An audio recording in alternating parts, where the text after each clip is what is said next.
Oi, eu sou Nayara Cortez. E eu sou o Will Brandão. E esse é mais um episódio do podcast Empresa Exponencial. Um podcast que te ajuda a construir uma empresa que bate metas através da gestão bem feita. E hoje eu tô aqui com o Will pra gente bater um papo sobre onde investir o dinheiro da empresa. Se você é um empresário, uma empresária que tem dúvidas sobre essa temática, a gente vê que tem muitas empresas aí, né, Will, que perdem a oportunidade de ganhar mais dinheiro com o próprio dinheiro do negócio, porque deixa o dinheiro parado na conta corrente, principalmente lá do banco. Sim. E há também uma falta de conhecimento até sobre investimentos financeiros possíveis, né? O que é melhor, o que não é tão bom. O que pode, o que não pode. Isso, o que vale a pena, né? Investir, o que não vale tanto a pena. E há também uma falta de perspectiva sobre quando que vai precisar resgatar esse dinheiro para ser utilizado ali dentro do negócio. Então a gente vai conversar um pouquinho aqui sobre essa mudança de perspectiva, né, de dinâmica que a gente quer propor aqui hoje, que a gente vê que tem muitas empresas que o normal é pegar empréstimo e pagar juros para o banco. A ideia aqui é que essa empresa passe a receber juros ao invés de pagar. Vamos lá? É uma mudança importante.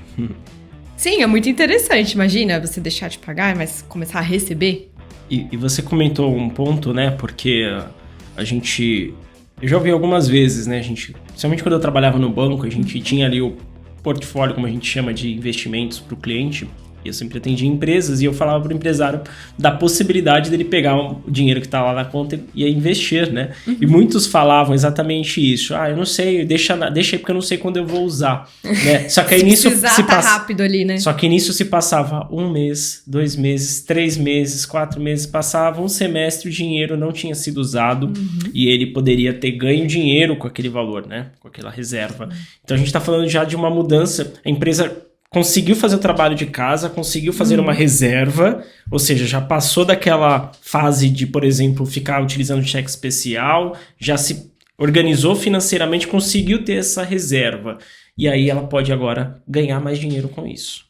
Porque dinheiro chama dinheiro, não tem esse... Ah, tem, o pessoal costuma falar. Vamos ver se é isso mesmo. Vamos ver. Você vai explicar como fazer para esse dinheiro da empresa chamar mais dinheiro para você aí, empresária que nos acompanha.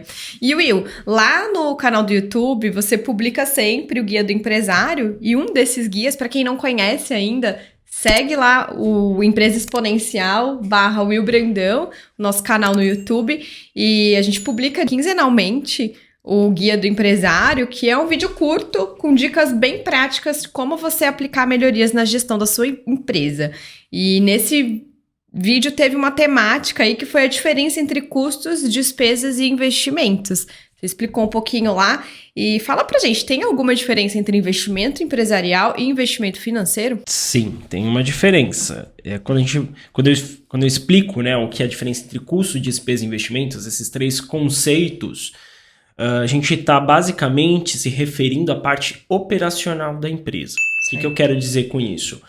Todos os gastos da empresa relativos a funcionamento da empresa para ela poder vender o que ela se propõe a vender, produzir o que ela se propõe a produzir, e entregar o que ela se propõe a entregar. Então a gente está falando da parte operacional da empresa. Quando a gente está falando de investimentos financeiros, nós estamos falando da parte não operacional da empresa, a não ser que ela seja uma instituição financeira. Então a instituição financeira, ela ganha dinheiro recebendo juros. O foco dela é esse. Então ela empresta dinheiro e ela recebe juros em troca. Esse é o business dela. Mas fora todas as outras empresas, o business não é ganhar dinheiro com juros, é ganhar dinheiro vendendo o teu produto, produzindo, entregando, etc. Certo? Então, isso, normalmente, essa parte operacional da empresa não está relacionado com os ativos financeiros. Então, quando a gente está falando de investimentos empresariais, nós estamos falando em ativos ou serviços que a empresa adquire para ter um retorno com a sua atividade operacional no futuro. Tá bom. Né? Então, qual que é a diferença, né? Vamos dizer basicamente de uma forma bem simples aqui, a diferença entre custos de despesas e investimentos. Que custos de despesas você está gastando e utilizando e tendo retorno no momento que você está gastando aquilo. O investimento, você investe na empresa hoje para ter um retorno no futuro. Então, quando a gente está falando de investimentos empresariais, nós estamos falando de ativos, sejam máquinas, equipamentos, que vão ser comprados para a empresa, que devem dar retorno para ela no futuro, não imediatamente no momento da compra. Tá bom. E quando a gente está falando de ativos financeiros, nós estamos falando de retorno financeiro, que não é atividade operacional da empresa. Então, basicamente, a diferença entre investimentos empresariais e investimentos financeiros é essa. Um tem um foco na atividade operacional da empresa e o outro tem um foco na atividade não operacional da empresa. Ótimo. E já que a gente está falando aqui sobre diferenças, né? Tem alguma diferença entre investimento de pessoa jurídica e de pessoa física? Basicamente, as modalidades de investimento são semelhantes. Os tipos que tem disponíveis. Os tipos que tem disponíveis. Tá bom. Exceto alguns tipos de investimento que não vai ter para a pessoa jurídica. Então, em geral, né, a pessoa física ela tem uma maior disponibilidade ou maior gama de opções para investir. Tá? Em geral, a pessoa jurídica ela é um pouco mais restrita no sentido de portfólio, né? Ou seja, se ela vai no banco, vamos supor que eu tenho uma conta no Banco Itaú, sim, como pessoa física e como pessoa jurídica. Se eu vou conversar com o meu gerente, pessoa física, ele vai provavelmente me passar uma gama de investimentos, um volume de opções muito maior do que se eu for lá buscar meu gerente pessoa jurídica para investir. E por que isso acontece? Apesar de modalidades semelhantes, por exemplo, eu vou ter fundos de investimento em renda fixa, variável, multimercado, nos dois, nas duas entidades, pessoa física ou pessoa jurídica.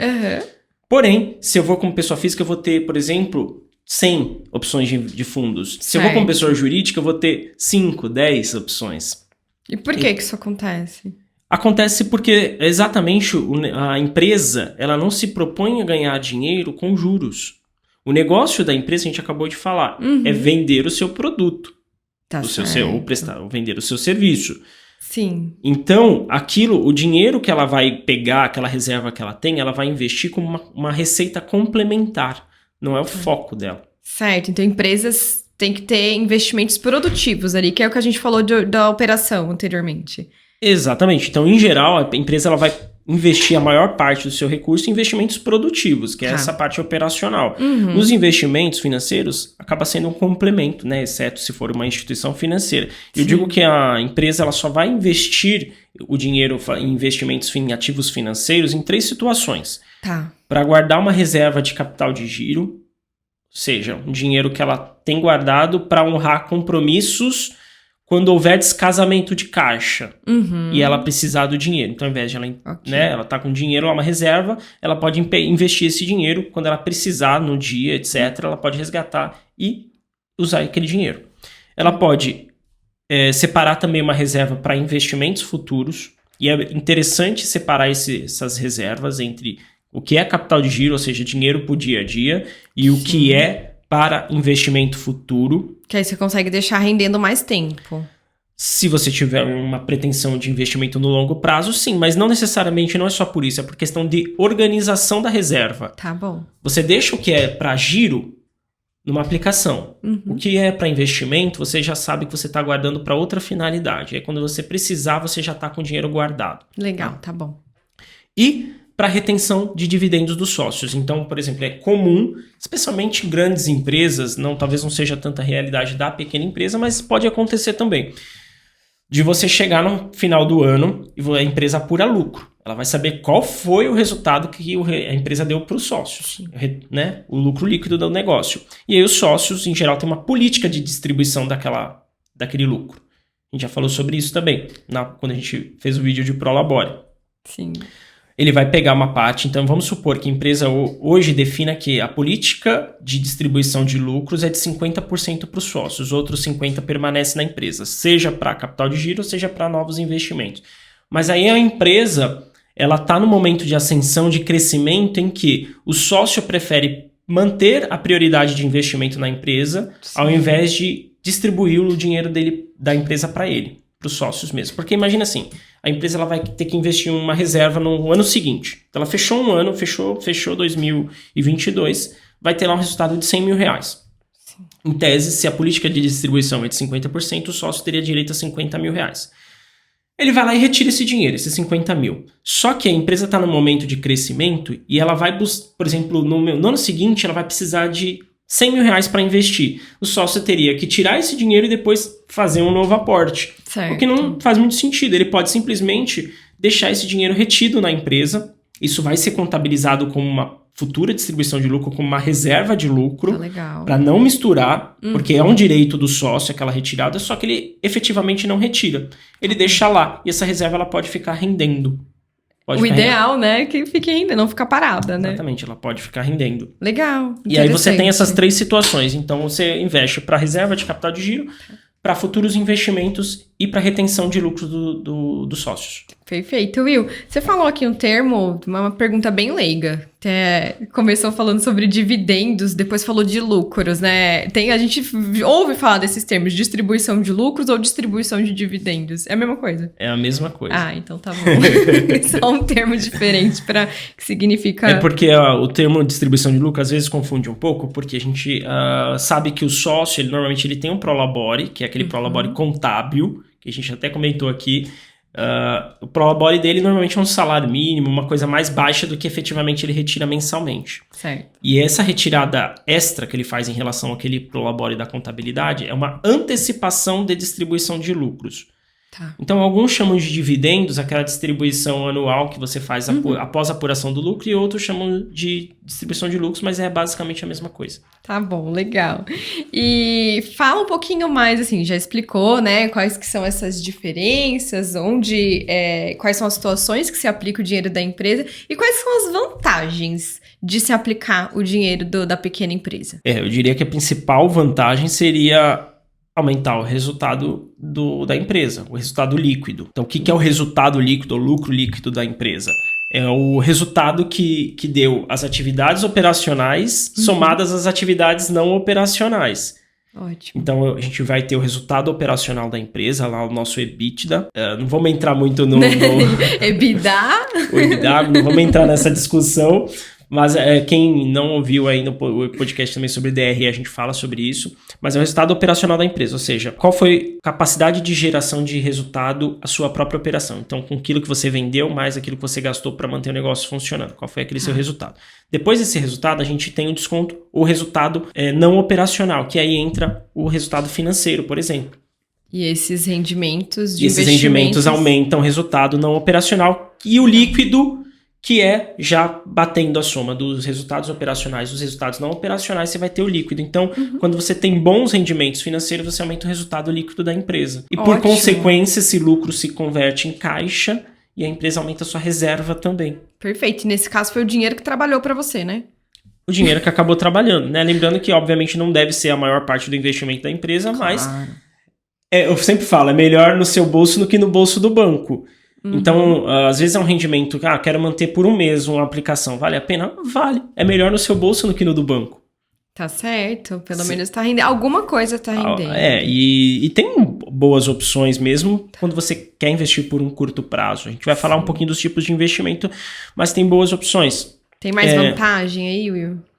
Tem. Eu diria que também a possibilidade de você atingir objetivos de forma mais rápida. Então, se você aumenta a sua reserva de caixa, você aumenta a sua capacidade de investimento, de obter mais resultado com o seu negócio. Então, você acaba antecipando alguns projetos que, de repente, você tinha num prazo maior para fazer. Porque você estava contabilizando que só ia ter possibilidade de investir daqui 1 ano. Sim. De repente, com juros, você consegue reduzir 2 meses aí. Né? Legal, bacana. E você antecipa alguns projetos também no negócio. Tem um outro ponto que às vezes não é tão claro assim para o empresário, que é você possibilidade de, por exemplo, diversificar as fontes de receita do seu negócio. Ao invés de vender um produto novo, na verdade você investe em algum fundo. Você, por exemplo, imagina uma situação, uma empresa que ela tem sazonalidade. Certo. Então ela tem momentos muito bons de receita e você tem momentos que às vezes não são tão bons. Eu tenho um ótimo exemplo, sorveteria. Para mim só vende no verão. Sim, então, por exemplo, a sorveteria ela tem alguma sazonalidade. E aí você vai ter que fazer o quê? Se você tem uma aplicação financeira, você tem um rendimento constante ali acontecendo. Na verdade, não constante, ele vai aumentando com o tempo por conta do efeito juros compostos. Sim. Então você tem uma fonte de receita diferente da tua operação, que no momento que talvez sua operação não estiver legal, não gerar um resultado bom, você complementa com a fonte de receita financeira. E você também, acho que uma outra vantagem é você proteger e aumentar o seu patrimônio, o patrimônio do negócio. Então, como é que você protege? A gente já falou sobre o impacto, por exemplo, da inflação na pequena empresa, dos juros na empresa. Vários episódios aí de podcast. Citando alguns aí. E, por exemplo, no momento de alta inflação, se você colocar no investimento e que esse investimento esteja atrelado, por exemplo, à inflação, quanto maior a inflação, mais você vai ganhar. Mais você vai ganhar. Então, se você aumenta, se os seus custos aumentam por conta da inflação, por outro lado, sua receita financeira também aumenta. Legal, então essa é uma forma de proteger. É uma forma de proteção, exatamente. Legal, é porque a gente ouve muito falar que, tá investindo dinheiro, vou investir, tem um risco muito grande atrelado. Nesse caso, você está evitando um risco de perder algo que você poderia ganhar. Exatamente. Muitas empresas fazem isso para exatamente se proteger. Trabalham com investimentos, ativos financeiros em termos de proteção. Termos de proteção. Principalmente para que empresas que têm, por exemplo, um compromisso de longo prazo a ser pago e você não sabe se aquele compromisso... Por exemplo, imagina que eu compro trigo. O trigo ele tem um preço internacional aqui, Sim. Certo? Ele é uma commodity, então ele tem um preço estabelecido internacionalmente. Eu compro trigo e eu vou precisar de não sei quantas sacas de trigo daqui a um ano. Para eu me proteger, de repente, de uma eventual alta do preço do trigo, eu posso comprar um ativo que me paga quanto o trigo aumentar. Legal. Então é uma forma de proteção. Projeção aí do quanto que você pode ganhar e quanto que você pode, de repente, gastar no futuro. Bom, é bem complexo. Esse é um investimento mais avançado. Obviamente, a gente está falando de futuros, aqui opções. Sim. Isso não vamos entrar nesse mérito. Isso já seria uma fonte... Mas é um exemplo que mostra que é possível você se proteger, sim. Mesmo que precise de uma assessoria de alguém que faça essa assessoria financeira, né? Normalmente são feitos mais por empresas que já têm uma área, por exemplo, de trading, alguma coisa um pouco mais avançada. Já é um investimento mais avançado, não vamos chegar nesse ponto aqui, porque eu acredito que a gente vai trazer alguns tipos de investimento que já são muito mais próximos da realidade da pequena empresa e que são totalmente viáveis dela buscar. Exato, e acho que a ideia aqui do podcast é sempre trazer algo de forma muito prática que você consiga aplicar no dia a dia do seu negócio, sem complexificar tanto, né, Will? E, bom, indo para a dica prática mesmo, quais são esses tipos de investimento que são indicados para a pequena empresa? Vamos separar aqui esses tipos de investimento em investimentos de renda fixa e renda variável e multimercado. Quando a gente está falando de renda fixa, nós estamos falando de um investimento em que você já sabe qual é a regra para a tua remuneração acontecer no momento da contratação daquele investimento. Tá bom, você já tem uma perspectiva de quanto que vai ganhar, exatamente. Qual que é a taxa que vai... Não necessariamente a taxa, mas você sabe a regra Perfeito. Que envolve a tua remuneração, teu retorno naquele investimento. Então, por exemplo, se eu invisto num investimento que tem a taxa CDI atrelada, a taxa CDI ela varia, ela é muito relacionada com a taxa Selic, que é a taxa básica de juros da economia. Quando a taxa Selic aumenta, a taxa CDI também aumenta e minha remuneração também aumenta. Então, apesar de eu não saber qual vai ser a taxa do futuro daquela taxa CDI, eu sei qual é a regra. Exato. Eu sei que a regra é fixa. Então, regra é apesar fixa. da taxa variar, mas você sabe que vai ser atrelado aqui. Exatamente, né? Muita gente confunde renda fixa com renda variável. Assim, a renda fixa é aquela taxa que é fixa. Que não muda. Não necessariamente. Ok. A taxa pode ser fixa, que a gente chama de taxa pré-fixada. Então, ela já vai iniciar o investimento dela sabendo que ela vai receber 10% ao ano. Tá bom. Pode acontecer. Certo. Existem esses tipos de investimento, que a gente chama de investimento pré-fixado.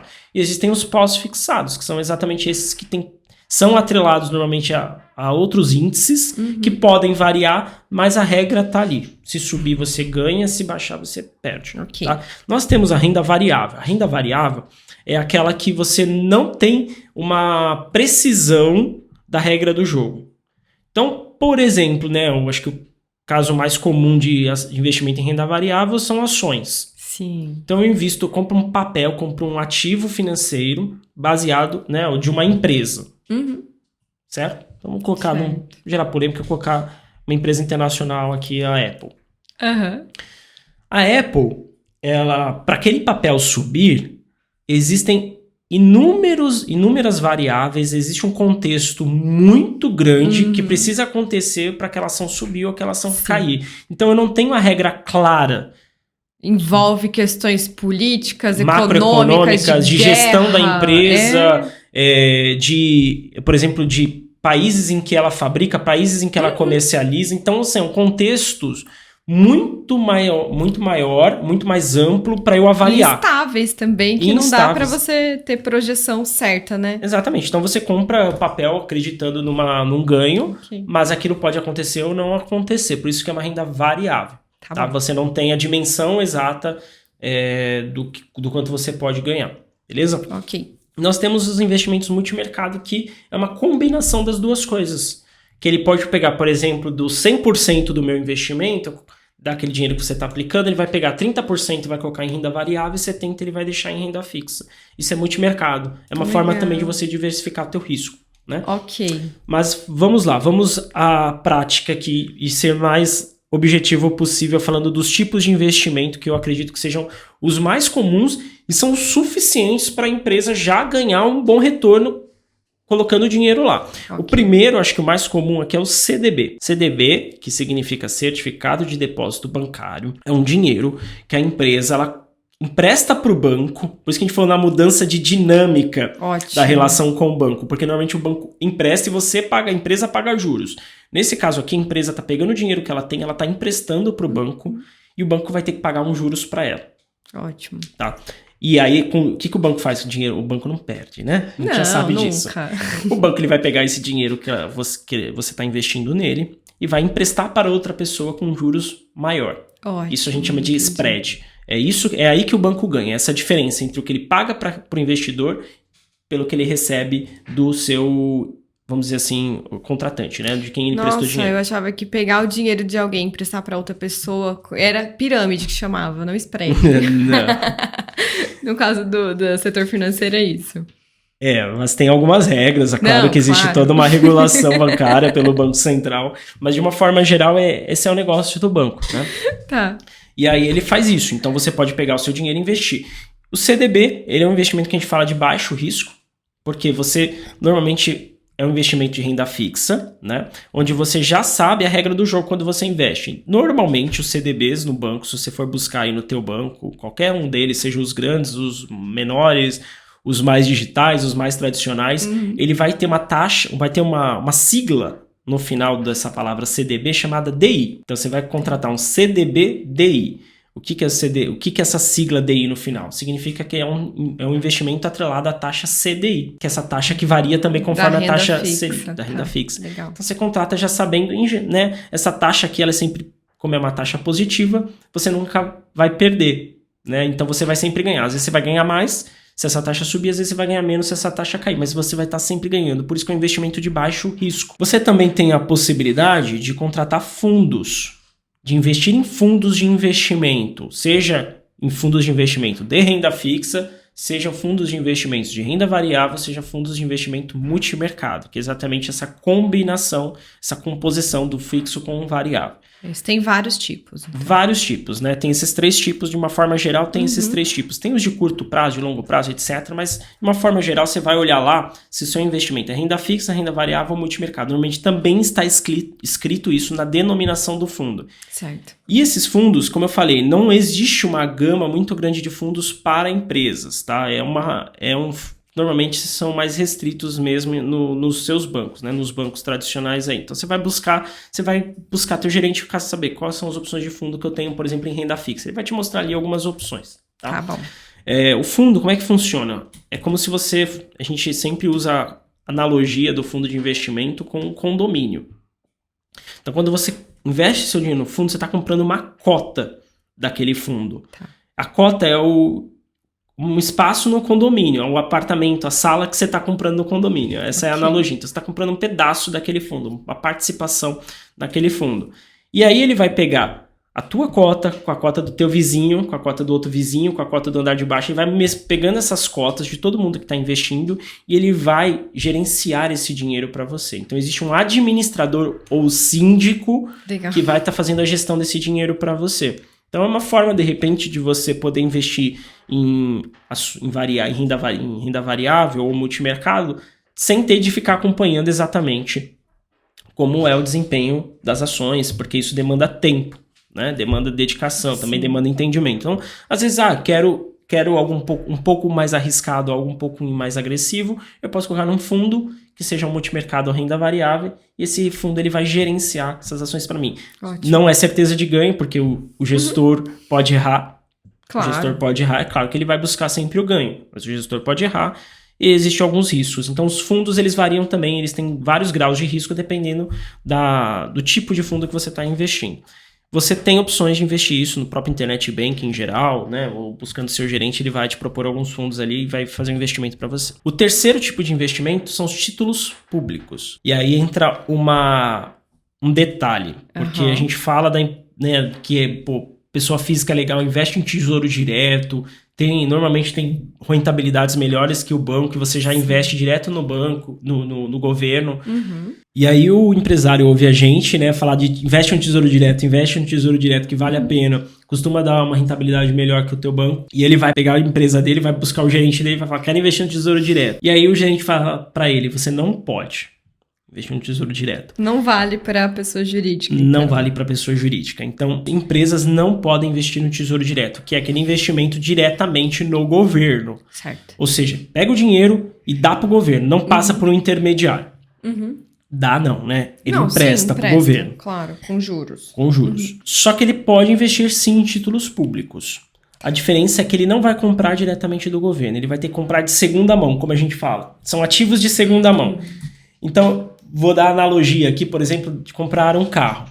Eu tenho a possibilidade de, por exemplo, ir vamos supor que a fabricante estivesse ali fazendo a venda direto da fábrica. Eu vou lá na fábrica e faço a compra direto do fabricante. Eu tenho essa possibilidade. Então, eu estou negociando diretamente com o fabricante. Nesse caso, nessa analogia, o fabricante seria o governo. Eu estou negociando diretamente com o fabricante, com o governo. Tá bom. Só que já no momento, por exemplo, que eu, pessoa jurídica, não posso comprar direto do fabricante, eu posso comprar de segunda mão. Ou seja, alguém que já comprou direto do fabricante e quer me vender aquele carro, quer me vender aquele ativo no final das contas. Que seria a concessionária nesse caso. A concessionária, em geral, a concessionária ela pode vender carros zero também, né? Também. Não funcionaria também, mas vamos supor que seja alguém que comprou um carro direto do fabricante... E quer revender para mim. Beleza. Para minha empresa. E aí eu vou lá e compro. Então eu compro um ativo de segunda mão. A mesma coisa o título público. Eu vou comprar de alguém que já comprou diretamente do governo. Não é comum esse tipo de transação, já é um pouquinho diferenciado, você tem que ligar normalmente para a mesa de operação do banco, aí teu gerente vai explicar melhor como você faz esse investimento, tá? Mas dá para você investir em títulos públicos sim, você investe no governo e recebe ali de acordo com a taxa que você acordou na contratação. É aquele investimento de balcão, é isso? Investimento de balcão, é basicamente isso. Então, é aquela situação onde você vai negociar com alguém, só que aí esse título de público, como ele é um título de segunda mão, está atrelado à condição original do carro. Então vamos supor que tá bom. O modelo do carro hoje é diferente do modelo do carro do ano passado. Certo. Só que essa pessoa que está me vendendo hoje, ela comprou o carro ano passado. Então eu estou comprando o modelo do ano passado. A mesma coisa as taxas que estão atreladas àquele ativo. Tá bom. Então vamos supor que hoje o governo está pagando 15%, uma taxa pré-fixada. Só que no ano passado ele estava pagando 13%. E eu estou comprando o ativo de quem está vendendo por 13%. Vai continuar esperando 13%. Vai esperar 13%, entendeu? Tá bom. Legal, interessante. Exatamente. Temos um outro tipo de investimento que esse já é mais prático também, eu diria que ele é equivalente ao CDB, com algumas diferenças. É o quarto tipo. O quarto tipo, que é o LCI/LCA. A gente coloca na mesma... Tá sempre junto eles. A gente coloca na mesma caixinha, porque é basicamente a mesma coisa. A única diferença é a finalidade de cada um, onde o banco vai usar aquele dinheiro. Tá porque o CDB, você investe no banco, ele pode emprestar para quem ele quiser. Tá bom. O LCI... O banco tem que usar aquele dinheiro para fazer investimento ou emprestar dinheiro para fins imobiliários, ou seja, normalmente financiamento imobiliário. Certo. E o LCA, o banco tem que usar aquele dinheiro para fins de de fomento ou de financiamento agropecuário. Ok, perfeito. É o destino do dinheiro que está atrelado aí. Exatamente. Então, você investe no LCA e no LCA, você está emprestando dinheiro para o banco fazer outros financiamentos no futuro, mas com destinos um pouco mais definidos aqui. É um investimento também de renda fixa, então baixo risco em geral. Perfeito. Tem que se atentar a alguns detalhes que a gente vai falar na sequência, tá? Tá. Que varia, por exemplo, em termos de liquidez, ou seja, quando que eu posso resgatar? Tem alguns bancos que eles permitem você ter liquidez a qualquer momento naquele LCI ou LCA. Certo. Enquanto outros bancos, você vai ter que esperar 3 meses, 6 meses, 1 ano, 2 anos, 3 anos, depende. Deixa eu te perguntar. Aí entra alguma questão assim, o mercado agro tá aquecido, o mercado imobiliário tá aquecido. Impacta no LCA e LCA ou não? Impacta. Pode ganhar mais, então? Pode ganhar mais. Ah, interessante. Porque é o seguinte, se o mercado... Não é uma ação, mas seria um efeito mais parecido, similar. Só que não necessariamente, porque na verdade o LCI você sabe a taxa, o percentual que você vai ganhar antes. Então, por exemplo, se você comprou e o banco falou que vai te pagar 90% do CDI naquele investimento, e o mercado aqueceu, agora o banco está precisando de mais recursos, então ele vai pagar mais para quem colocar o dinheiro. Sim, porque o mercado também está demandando mais. Perfeito. Vai mudar para 94% de rentabilidade do CDI, só que você comprou por 90%. Aí você tem que investir de novo. Claro, então não é. Então ainda assim é renda fixa. É diferente da ação que você tem um rendimento variável praticamente real time, né? Aquele movimento aconteceu, você já vai ter o bônus ou o ônus daquele negócio. Sente o impacto na hora. O LCI não, é no momento da contratação que você vai saber a taxa. Tá bom, mas impacta no seguinte sentido, exatamente. Se você, por exemplo, o mercado imobiliário está aquecido, mais pessoas estão querendo financiar seus imóveis, mais empresas estão precisando de recursos para fins imobiliários, o banco vai precisar de mais caixa para poder bancar esses investimentos. E aí ele incentiva que mais pessoas emprestem esse dinheiro para esse fim. Olha, exatamente. Acho que eu estou entendendo. Aí, pronto. Muito bom. Legal, então esse foi o quarto. E nós temos o quinto, mais comum também, que são compra de ações. Então, empresas que querem investir em outras empresas. Legal. É legal, é bacana, não é tão comum porque já é normalmente um investimento de alto risco. Sim. E o caixa da empresa normalmente é uma coisa mais conservador, mas se a empresa tem essa possibilidade, ela conseguiu um volume de recursos interessante, que ela pode colocar isso, diversificar em outras empresas, é até uma forma de se proteger também. Porque pensa, ela pode, por exemplo, investir num segmento que de repente pode dar uma segurança para ela no momento que o mercado dela estiver ruim. De insumos, por exemplo, pro teu produto, pro teu serviço. Exatamente. Legal. Então, tem outras óticas, né, que dá para você avaliar se você souber trabalhar. Mas você pode, empresas que querem investir em outras... Por exemplo, então ela entende que o mercado dela é tão legal, mas que ela não está no momento de investimento alto dentro da sua operação. Ela pode investir em players que têm capital aberto do seu próprio segmento. Interessante. Bacana. Bom, aí tem umas estratégias bem específicas nesse caso, né? Você precisa ter a primeira coisa, né? Eu acho que entendimento do fim daquele dinheiro. Por isso que a gente falou de separar as reservas. Porque você tendo esse entendimento, qual a finalidade daquele dinheiro, você consegue saber e direcionar o seu recurso para um melhor investimento dentro desses 5 tipos que a gente passou aqui. Tá, e a gente falou aqui desses 5 principais tipos de investimentos. Retomando aqui só para vocês lembrarem também, então CDB, os fundos de investimento, que podem ser renda fixa, variável ou multimercado, os títulos públicos, lembrando que PJ não pode investir no Tesouro Direto. Quarto tipo seria LCI e LCA. E o quinto tipo são as ações. E eu tenho mais um aqui que eu quero tirar a dúvida se pode, se vale a pena.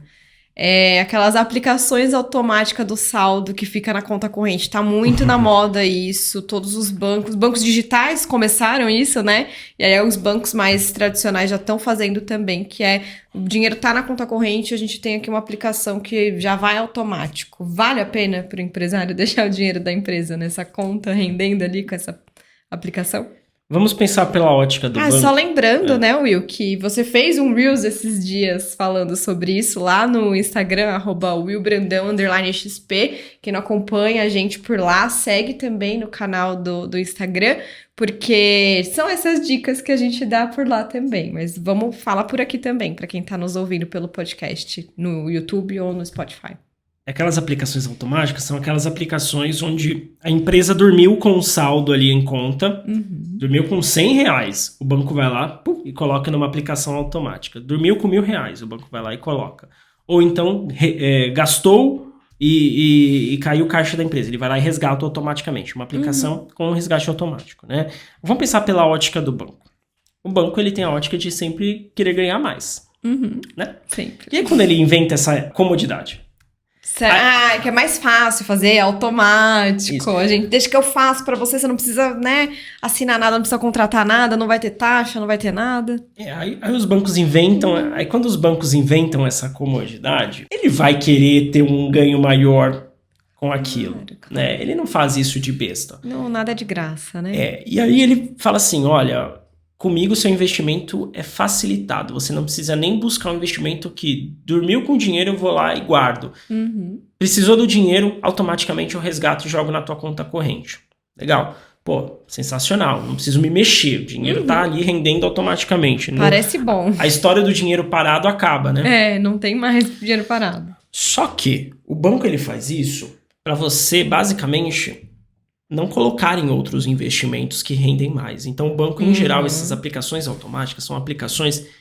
O empresário que tem essa... Normalmente, ele abre a conta, já tá lá, né? Já tá ativa essa opção, ele nem se preocupa em ser questionado sobre isso. Sim. E tá lá, ele deixa, porque né, na cabeça dele tá rendendo... Aí ele vê render centavos num dia, render pouquíssimos reais no final do mês, e fala, né, será que realmente vale a pena? E, em geral, não vale a pena. Não vale a pena, apesar da comodidade. Sim. Tá? Não vale a pena, porque só para você ter uma noção, os grandes bancos, os bancos mais tradicionais, eles começam prometendo uma rentabilidade de 3% do CDI. Nossa, sendo que você acabou de falar que tinha um que, né, o LCI, no caso... Não, existem, por exemplo, o CDB em geral é 100%. Exatamente. E esse é 3%. Começa com 13% e vai aumentando conforme você deixa, o prazo passa. Só que a ideia do dinheiro em conta corrente é você usar. Então você não vai deixar por um período muito longo lá, necessariamente. Então normalmente você vai estar sempre resgatando, usando o dinheiro, e você nunca vai passar de uma taxa boa, pelo menos mediana de rentabilidade. Você vai estar sempre com uma taxa muito fraca, muito pequena. É claro que vai aumentando. Eles falam, né? Deixa seu dinheiro aqui podendo chegar até 100% do CDI. Só que podendo chegar com 1 ou 2 anos de aplicação. Depois de muito tempo. Depois de muito tempo. Sendo que no investimento que a gente deu aqui no 5, você já chega ganhando isso. Você já pode chegar ganhando isso, né? Certo. Pelo menos no CDB, né? Esses fundos de renda fixa, ou esses investimentos de renda fixa, você já pode passar a ganhar isso logo de cara. Não precisa esperar muito tempo. Olha a oportunidade que o empresário perde de ganhar dinheiro, né, por falta de conhecimento, basicamente. E o gerente, né, obviamente, ele vende os produtos, ele tá fazendo o trabalho dele também. Ele arbitra a favor do banco. Eu não concordo muito com esse tipo de ideia, né? Eu acho que, enfim, teria que ser exposto sobre a baixa rentabilidade de uma forma mais clara. Tá lá, provavelmente se você for buscar as regras da sua aplicação automática, vai estar lá de 3% a 100% e o prazo que você vai ganhar isso. Mas... por falta de conhecimento, de tempo, de entendimento, o empresário acaba deixando essas aplicações e tendo uma péssima rentabilidade. E aí, então, não digo que não valeria a pena. Alguns bancos, né, alguns bancos digitais, eles oferecem já logo de cara 100% do CDI. Aí já é legal, porque é como se você estivesse colocando no CDB mesmo, tá? Ah, tá. Nesse caso, vale mais a pena. Mas, em geral, os bancos tradicionais não pagam isso. Tá bom, legal. Então, fica a dica aí para os empresários e empresárias que nos acompanham. Vale a pena entender aí qual que é a taxa de rentabilidade. Isso, e aí quando você busca uma alternativa, Will, mas esse daí pelo menos eu resgato quando eu quero, automático. Você também tem, sabia, possibilidade de contratar um CDB, um fundo de renda fixa com resgate automático. Aí a gente vai falar disso agora, exatamente agora, né, Will? O que é que o empresário, essa empresária que vai investir o dinheiro da empresa tem que ficar atento na hora de fazer essa aplicação? Primeira coisa, risco. Ó, se é alto, baixo, se é um risco médio. Exatamente. Por isso que a gente falou, né? Antes, eu diria, né, dela investir, ela precisa ter esse entendimento qual a finalidade daquele dinheiro. Se é capital de giro, se é investimento, se é retenção de dividendos. E por quanto tempo também, né? Por quanto Pode tempo? desprender Exatamente. esse dinheiro rendendo. Eu quero guardar, fiz uma caixa aqui, aí eu vou investir numa empresa no futuro, acredito que daqui a um ano ela vai ter uma possibilidade de risco diferente da empresa que está guardando ali para conseguir ter caixa para honrar o fornecedor no próximo mês. Tá? Então, entendendo para que ela vai precisar usar esse dinheiro, ela vai avaliar o risco que ela está disposta a correr com caixa da empresa. Eu sempre falo, caixa da empresa, o objetivo da empresa não é ganhar dinheiro com juros. Tá? Então, em geral, eu estou falando aqui 80% dos casos, os investimentos que o empresário vai buscar são de risco baixo. Certo. Porque ele pode, de repente, mesmo que ele tenha uma pretensão de investir no futuro, o mercado está acontecendo, as oportunidades vão aparecendo e eventualmente aparece uma oportunidade para ele hoje que lá atrás ele não pensou que apareceria, ele vai precisar do dinheiro. Então, se ele coloca num investimento de alto risco, por exemplo, no momento que ele precisar do dinheiro, pode ser que aquele investimento esteja dando prejuízo para ele e não seria um momento bom de resgatar. E aí ele vai perder, tá? Geralmente acontece com ações isso, né? Ações acontecem com frequência. Quando tem o alto risco, né? Porque é uma renda variável, né? Envolve, como a gente falou, N fatores aí que influenciam o preço do seu ativo. Então, você tem que tomar cuidado, né? Os fundos de renda variável de muito mercado também podem acontecer. E até em títulos públicos podem acontecer também, porque se você compra um título, como eu falei, você compra um título a 13%, o governo subiu para 15%, Exato. O seu título está valendo menos no mercado, porque ninguém vai querer... Desvalorizou. Né? O teu carro desvalorizou. Exatamente. Então pode acontecer também, tá? Tá bom. Então você vai avaliar o risco daquilo que você está investindo. Então o primeiro critério de avaliação é esse, se vai ser um risco baixo, médio ou agressivo. Até quando você vai investir, existe uma regra, é uma regra do sistema financeiro, né, do próprio Banco Central, de você responder um questionário de investimento. O perfil do investidor, entenda seu perfil. No aplicativo já vem isso hoje, né? Antes de você investir, você tem que responder esse questionário. Interessante. Por que você tem que responder esse questionário? Porque ele vai ter algumas perguntas que vai identificar o teu perfil de risco. O próprio banco, se você, por exemplo, responder esse questionário e colocar, no final dessa avaliação, dizer que você tem, por exemplo, você é conservador nos seus investimentos, o próprio banco não vai deixar você contratar ativos de alto risco. Porque aí pra ele também é um risco deixar você aplicar em algo que não faz sentido pra você, né? Exatamente, porque você não tem perfil para isso. Você respondeu. Então vamos supor que eu respondo uma das perguntas que tem: quanto você pretende usar o dinheiro? Né? Eu pretendo usar em até um ano. Sim. Provavelmente não vão abrir possibilidades de investimento em renda variável ou ativos de alto risco. Porque alto risco demanda tempo, longo prazo para você poder ganhar, né? Eventualmente, se você ocorrer um prejuízo no início. Já pensou, tem uma perda muito grande ali com o investimento que fez, aí vai querer tirar a satisfação Acontece com uma o banco. Pandemia. Aí muda todo o cenário, né? Acontece uma pandemia, bolsa cai de repente 30%. Você faz o quê? Né? Exatamente. Então é interessante saber o que você pode aplicar de acordo com o seu perfil, do que você está disposto, então, né, é importante você responder esse questionário, né, com critério ali, entendendo exatamente o que você está respondendo, e ele vai dar já vai te ajudar ali num direcionamento do seu perfil de risco. Legal. O que mais tem que ficar de olho? O segundo item que você vai avaliar é uma coisa chamada liquidez. O que é liquidez? É a capacidade de você converter aquele investimento em dinheiro quando você quiser, quando você precisar. Então, por exemplo, se eu compro um imóvel, pensando em investimento, aquele imóvel, eu consigo converter em dinheiro rápido se eu precisar? Você vai ter que anunciar, esperar alguém vir atrás e comprar. Geralmente dá um ciclo de venda aí mais demorado. Exatamente, é um ciclo de conversão longo. Isso. Então não dá pra... Não, é um investimento de baixa liquidez. Tá certo. É um imobilizado lá que eu tenho, tô parado. Agora, se eu coloco, por exemplo, meu dinheiro num CDB, e eu, por exemplo, preciso do dinheiro amanhã, esse CDB eu posso resgatar é um investimento de liquidez alta. Eu consigo converter rapidamente. Eles chamam de liquidez diária, às Liquidez vezes, diária. né? Liquidez Diária eu posso pegar todo dia, eu consigo Exatamente. Por isso que eu falei transformar em dinheiro isso. A aplicação automática normalmente não vale a pena, porque você tem CDBs ou LCIs, LCAs que oferecem liquidez diária. Ou seja, você resgata quando você precisar. Precisou no dia, você entra no seu aplicativo do banco, solicita o resgate.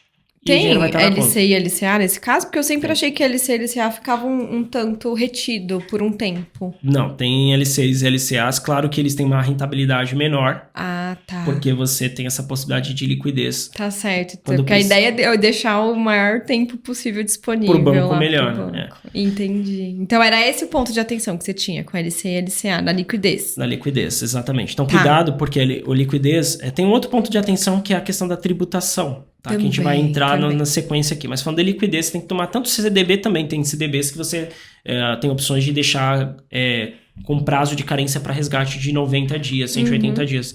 Tem que se atentar no momento que você for contratar. A gente está falando de investimentos PJ, mas os critérios são os mesmos para pessoa física também. Perfeito, então o empresário que está ouvindo a gente, usa essas mesmas dicas para os investimentos pessoais. Então, depois, claro, do empresário, da empresária ter feito a técnica dos 3 chapéus para retirar o seu Prolabore, pode usar essas dicas também para investir o dinheiro. Pega o seu dinheiro e investe também. Então, a liquidez é isso, é você ter a possibilidade de converter o dinheiro, né? O prazo que você tem de conversão do dinheiro, né? Ações, por exemplo, tem alta liquidez. Você pode, né, dependendo da ação que você compra, são as ações principais empresas da Bolsa de Valores. O mercado é dinâmico, tem muita gente o tempo inteiro comprando e vendendo, comprando e vendendo, comprando. Então você tem normalmente alta liquidez. Você precisou do dinheiro, você vai lá e vende. Só que, por o risco ser alto, você pode ter alta liquidez, quando precisar do dinheiro, poder vender, mas gerar prejuízo para o teu negócio. Tá certo. Tá? Vendeu no momento de baixa. Exatamente. Então, atenção à liquidez, que é o segundo critério. O terceiro critério seria tributação. Em geral, tá? A tributação ela ocorre sobre os rendimentos. Tá bom. Ou seja, o quanto apenas sobre o que você ganhou. Se, por exemplo, você investiu e deu prejuízo àquele investimento, você não tem tributação. Então, a tributação no Brasil é sempre sobre a renda, né? Tá então, se você vem no empresário, paga a tributação onde? Sobre a venda dele. Sobre, né? No caso do ativo financeiro, você vai pagar sobre o seu rendimento também. Tá então, por exemplo, se eu investir 100, rendeu 20, eu vou pagar um percentual de imposto sobre aqueles 20 que renderam. Não, sobre os 100, tá bom. E tem alguma situação também que é cobrado um outro imposto, que é chamado de IOF, que é o Imposto sobre Operação Financeira. Tá? Existe o imposto de renda, que é esse que a gente comentou, e existe o IOF. O IOF, em geral, ele acontece quando você resgata um investimento antes de 30 dias dele aplicado. Tá certo. Ou antes do período que ele era para ser dedicado. Não? É sempre sobre os primeiros 30 dias. Antigamente, nem existia IOF. Entendi. O IOF sobre a aplicação financeira nos primeiros 30 dias, se eu não me engano, ele ocorreu após... Você sabe que o governo não perde, então ele tirou um imposto e começou outro. Então ele tirou a foi quando saiu o CPMF. CPMF. Lembro. E aí entrou o IOF. Trocou gato por lebre, né? O IOF passou na verdade, o IOF, acho que diante da CPMF, ele tinha uma visibilidade para o público menos prejudicial, assim. Vamos dizer que o público olhava com maus olhos a CPMF, porque ela comia um tanto grande ali, né? E era basicamente uma tarifa, né? Você compensava um cheque, tinha, etc. E o IOF normalmente está atrelado a renda também. Então, sim. Você tá deixando de ganhar, você ganha menos. Quando usa o cartão de crédito, inclusive, se paga se você faz compras internacionais. Porque hoje no Brasil, compras internacionais também se paga IOF. Tá? Também não era uma coisa de muito tempo atrás. Beleza. Mas beleza. Então, você tem a tributação do imposto de renda e você tem o IOF. IOF são aplicações que você resgata menos de 30 dias. Passou de 30 dias, não tem mais cobrança de IOF. Certo. Tá? Então, é legal você segurar esses 30 dias, pelo menos, aí qualquer... Não necessariamente, porque como ele é sobre o rendimento, mesmo que você precise do dinheiro menos de 30 dias, você vai ganhar alguma coisa. É melhor do que não ganhar, que eu falo. Sim. Então, não tem problema, né? De qualquer forma, enfim, se você puder deixar mais de 30, deixa mais de 30, tá? E ele é regressivo, então conforme o tempo vai passando, ele vai diminuindo a alíquota também sobre o rendimento, tá? Tá bom. E a tributação, que ela ocorre sobre o rendimento, como a gente comentou, no momento do resgate, em geral, exceto fundos de investimento, que eles podem ocorrer também nos meses de maio e novembro, comendo uma parte do teu capital ali. Tá bom. Mas, em geral, a tributação, por exemplo, no CDBs, ela ocorre no resgate. E aí tem uma situação que é o ponto de atenção da LCI e LCA, porque a LCI e LCA, olha que bacana, eles são isentos de imposto. Ah, tipo a poupança, só que a poupança não dá uma rentabilidade muito legal. A gente nem mencionou não, poupança PJ, aqui, né? Para PJ. Nem existe. Existe. Existe? Existe, não é comum, pela glória de Deus aí, né? Mas, na verdade, assim, a poupança... As regras são parecidas, porém, a rentabilidade para a pessoa jurídica da poupança é trimestral. Então, poupança que para a pessoa física já não é um bom investimento. Sendo mensal já não é legal. Menos ainda para a pessoa jurídica. Então, nem bom. Mencionamos aqui como uma possibilidade. Ok. Então, tiramos nem tá lá nos nossos tiramos do radar. Indicações. Mas tributação, então, o LCI e LCA, por exemplo, eles são isentos. Então, no momento que você for resgatar, aquele valor que rendeu é o valor líquido que você vai ter de renda, de fato, com a tua aplicação. Então, esse é o bacana. Então, em geral, o LCI e o LCA, eles têm um percentual, uma taxa menor em relação ao CDI do que o próprio CDB, só que por você não pagar imposto, pode ser que vale a pena você manter no LCI e no LCA ao invés do CDB. Legal. Tá? Boa. E, enfim, você vai fazer essas análises de tributação. Quando você tem que pagar, por exemplo, ações, é uma tributação separada também, tá? Faça essa análise de tributação e coloque isso na conta. Como eu falei, se você for comparar um investimento com outro, veja se você está esperando um retorno, quanto que de imposto vai ter de pagar, porque às vezes essa expectativa de retorno ela vai mudar a tua opção naquele momento do investimento. Tá bom. Falando de esperar um retorno, o quarto critério que você vai ter que olhar é a rentabilidade esperada daquele investimento. Você aplica querendo ganhar, obviamente. Então você já aplica, mesmo que não seja um cálculo, uma planilha, algo muito formal, você vai ter na tua cabeça ali uma rentabilidade esperada. E aí como é que eu diria que o empresário pode estimar essa rentabilidade?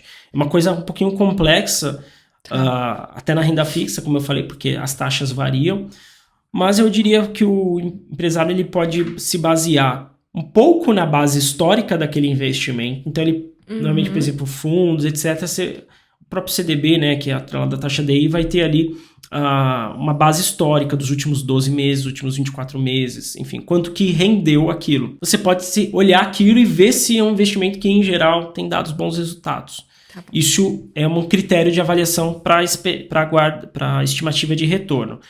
Mas também, você também tem que ter um entendimento da macroeconomia, porque a macroeconomia afeta diretamente os principais investimentos. Pelo menos todos que eu passei aqui, ele vai afetar. Sim. CDB, fundos, títulos públicos, LCI, ações, etc. Você acabou de falar, você deu o exemplo da entendimento macro. O que é o entendimento macro? Se o mercado imobiliário está quente, vai afetar as taxas de LCI, né? De LCI.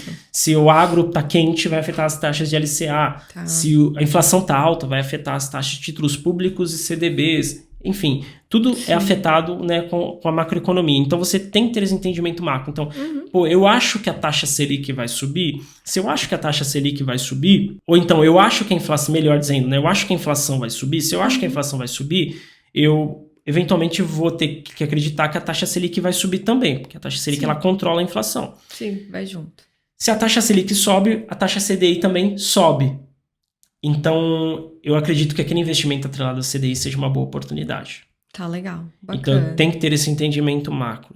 Meu mercado, aquele mercado está com potencial de crescimento, porque vamos supor que está vindo uma fonte de recursos, seja de investidor privado ou do governo, para aquele mercado específico. Sim. Eu posso investir em ações daquele mercado específico, esperando que aquele preço das ações vão subir. E a gente tem as tendências anuais, né? Por exemplo, o aquecimento do mercado de serviços acontece muito no final de ano, por conta das vendas de Natal, né? Do comércio. Ele geralmente fica mais aquecido nessa época. Então, a gente consegue ter essas previsões. Indústria, agro, por exemplo, geralmente é no começo, no primeiro semestre.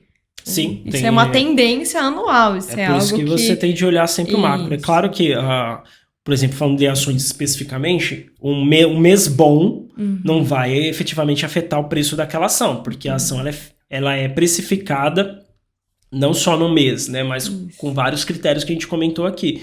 Mas é uma forma, você tem que ter essa visão e entendimento daquela base histórica do retorno que você tem para ter uma base, de fato, tá? Não é uma certeza. Não, beleza. Uma perspectiva, uma ideia, assim, do que pode ser. Isso aí. Em geral, né? Até, inclusive, quando você recebe uma lâmina, né, de um fundo de investimento, de um investimento financeiro, vem lá escrito que o retorno passado não garante retorno futuro. Ah, né? sim. Tem um documento que você pode pegar mais informações detalhadas, né? Em geral, sim. Fundos de investimento são obrigados a fazerem isso. E outros investimentos você vai ter que olhar qual a taxa que está sendo atrelado ali ao teu investimento. Né? Tá bom. E o quinto critério de atenção que eu colocaria é a garantia do fundo garantidor de crédito. Famoso FGC. Famoso FGC. Tá. Todos têm essa garantia? Não tem todos, tá? Por isso que a gente fala que alguns investimentos são de baixo risco, porque além de serem investimentos de renda fixa, eles são garantidos pelo FGC, por esse fundo. O que é o FGC? Esse fundo garantidor de crédito, imagina que é um combinado de todos os bancos participantes do sistema financeiro nacional, onde cada banco que possui um dinheiro consigo tem que pegar uma parte e colocar nesse fundo. Então, por exemplo, se eu aplico no CDB no Itaú, o Itaú, daquele valor que eu estou aplicando lá, ele vai ter que pegar uma parte e jogar nesse fundo, porque é uma garantia para o mercado de que se algum banco quebrar, o investidor não vai ser prejudicado. Ok. Eu, por exemplo, dentro desses investimentos que a gente falou, 2 tipos de investimento são garantidos por FGC num limite de 250 mil por CNPJ. Ou CPF, né, se for pessoa física, mas com foco aqui em empresa, por CNPJ. O CDB e o LCI/LCA. Eles são garantidos. Garantidos pelo FGC até 250 mil por conglomerado. Então, assim, eu tenho uma empresa, eu investi no Itaú. O Itaú representa uma instituição financeira que pode ter um conglomerado até de outras instituições financeiras. Se o Itaú quebra, que é uma coisa muito difícil de acontecer, mas se o Itaú quebrar, eu vou ter direito até 250 mil do valor que eu investi. Se eu investir 300, só 250 mil estão garantidos dentro daquele banco. Tá? Agora, por exemplo, mas qual que é a brincadeira legal aqui, que eu diria que funciona até mais para pessoa física do que para pessoa jurídica?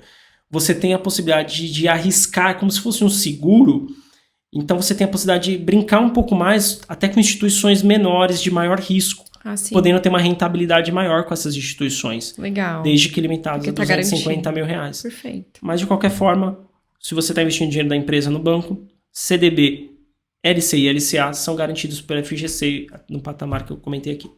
Bacana. Eu diria que são 5 principais critérios. Você avaliando isso, com certeza já vai ter uma boa performance dos seus investimentos aí. Bom, então acho que essas foram as dicas que a gente tinha aqui para onde aplicar o dinheiro da empresa. E nesse sentido, Will, uma empresária enviou para a gente na caixinha que fizemos de pergunta lá no Instagram. O Instagram que eu já mencionei aqui é o @willbrandão_xp. Siga a gente por lá também. E a pergunta foi a seguinte: eu posso investir o dinheiro da empresa para pagar férias e 13º dos funcionários nesse caso? Pode? Deve. Mas não é um dinheiro que já tá... Aí é a minha dúvida. Não é um dinheiro que já tá retido porque é um compromisso futuro da empresa. Isso você não pode deixar de pagar, né? Se você tem funcionário CLT na sua empresa... A gente chama isso de provisão financeira. Provisão. Isso. Tá provisionado. Tá provisionado. É um Mas dinheiro é um compromisso que eu vou ter de arcar e isso obrigatoriamente, por lei. Eu já sei disso. E você deve investir esse dinheiro. Já sabendo disso, primeiro, parabéns, porque ele consegue guardar o dinheiro dos funcionários de forma programada. Muito bom. Fazer essas provisões. Eu falo que um funcionário, o 13º não vem no final do ano. O 13º ele vem mês a mês. Ah, sim, com certeza. Esse cálculo. E o ideal, até quando a gente faz a gestão financeira dos clientes na Valorize, a gente aplica todo mês um percentual da folha de pagamentos daquela empresa para fins de pagamento de 13º e férias.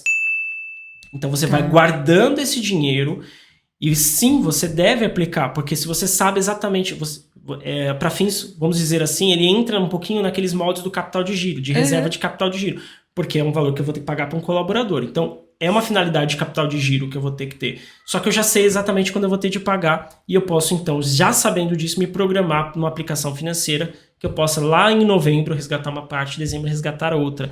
Então, é muito legal. É claro que é um dinheiro que você não pode arriscar. Você não vai poder colocar na ação. Não, com certeza. Você vai ter que pensar no investimento no CDB, na LCI ou no LCA, basicamente. Então, você pode deixar o dinheiro lá, pode não, deve deixar o dinheiro lá.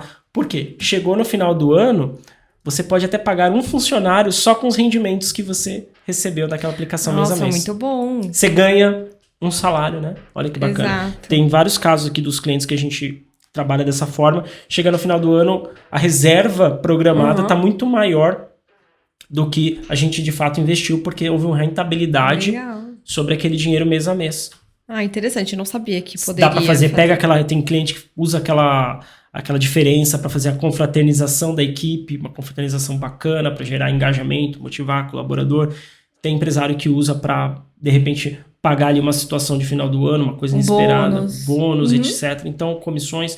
Então, é muito legal você fazer isso. Aplica sim, só não aplica no investimentos de risco aí, de alto risco, porque é um dinheiro que não pode faltar ali no final do ano. Bom, perfeito. Se você que acompanhou nossa conversa aqui, gostou do papo, compartilha com outros empresários, outras empresárias que podem gostar desse conteúdo, que pode ser interessante. Uma dica muito diferente aqui que a gente teve no final. Eu mesma não fazia ideia que poderia fazer isso. Então, aproveitem. Compartilhem com outras pessoas que podem tirar bom proveito também. E quem está acompanhando a gente no Spotify, principalmente, continue, porque a gente vai publicar aqui quinzenalmente, né, os nossos episódios.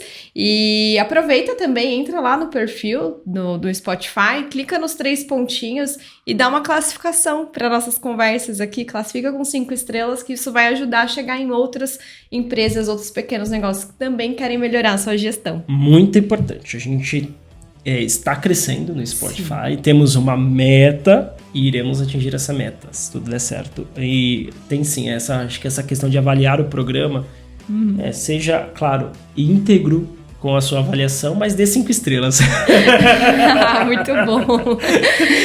Sem querer interferir na sua avaliação, mas já interferindo. Mas você ajuda bastante, de fato, porque aí o Spotify começa a recomendar nosso programa para outros empresários, né? E a gente faz um Brasil melhor no final das contas. Muito bom, então, pessoal. Obrigada, até a próxima. Valeu, tchau, tchau.